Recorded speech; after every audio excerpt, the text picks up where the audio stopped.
Bom, lá no Afeganistão, meio que trazendo esse assunto, fazia 20 anos que eles estavam sobre meio que o regime dos Estados Unidos lá, né? E agora a gente teve, infelizmente, ou felizmente, não sei, depende. É muito complexo analisar o que aconteceu ali realmente, se foi a melhor coisa Pra que poderia mim, ter o Biden acontecido. é completamente louco, mas eu sou burro.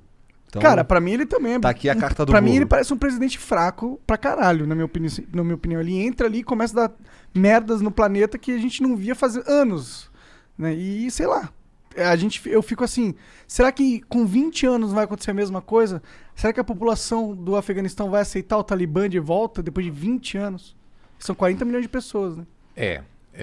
Olha, eu acho que tem dois aspectos que são importantes para a gente lembrar na hora de falar sobre o Afeganistão. O primeiro é que o Afeganistão é muito pobre e tem uma população, eu acho que quase 75% da população vive em partes rurais. Então, quem governa Cabul não controla o resto do país. Então, você tem um país com imensa dificuldade em fornecer bens públicos, que é segurança, saúde, educação, infraestrutura. Então, as etnias nas províncias, eles não têm uma relação com a capital. Né? E segundo, é um país numa região super estratégica. Na Ásia Central, há séculos, na verdade, havia interesse das grandes potências em controlar essa região. Então, até no século XIX, já havia uma ocupação britânica e os afegães só começaram a se enxergar como o próprio país porque havia tantas invasões de gente de fora que eles se unificaram temporariamente as etnias do país para tirar o Império Britânico. Aí a União Soviética ocupou o país nos anos 80, ficou lá, foi exatamente o mesmo.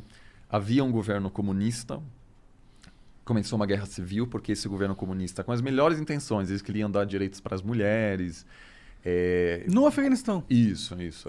Foi nos últimos 10 anos da Guerra Fria que teve uma grande presença de tropas.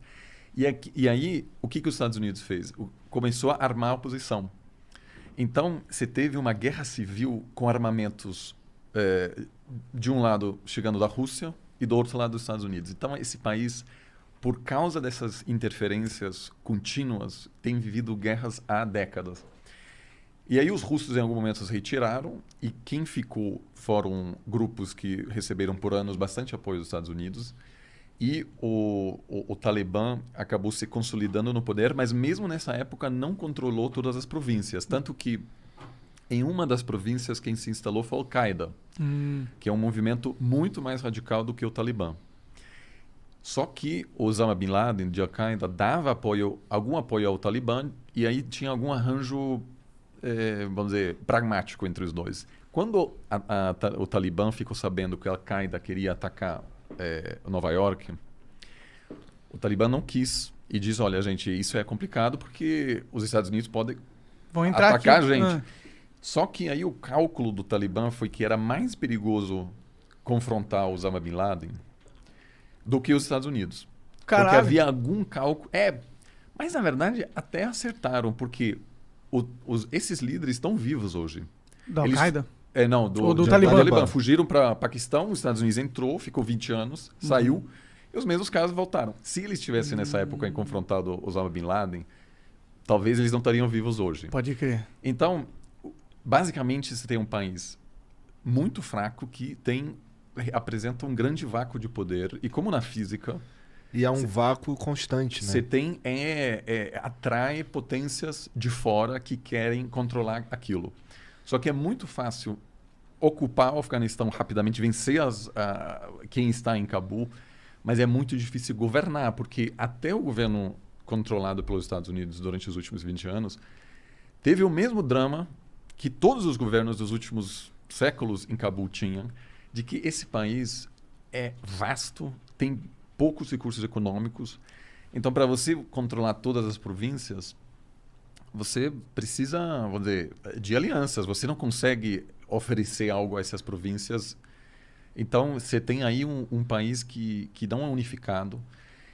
E agora, o governo americano basicamente percebeu que não havia mais apoio público para manter uma ocupação militar por mais de 2 décadas. Ad eterno, né? Então, o Biden ele é fraco, mais ou menos, porque a decisão de sair de lá é a decisão correta, porque não tem como ocupar um país eternamente. Quando os americanos ocuparam a Alemanha, depois da Segunda Guerra Mundial, ficaram menos de 10 anos. Tudo bem, até hoje tem bases militares, mas eles meio que devolveram o poder político aos alemães. E a Alemanha conseguiu se organizar. O Japão, a mesma coisa. Ocuparam o Japão e conseguiram transformar o Japão num país democrático.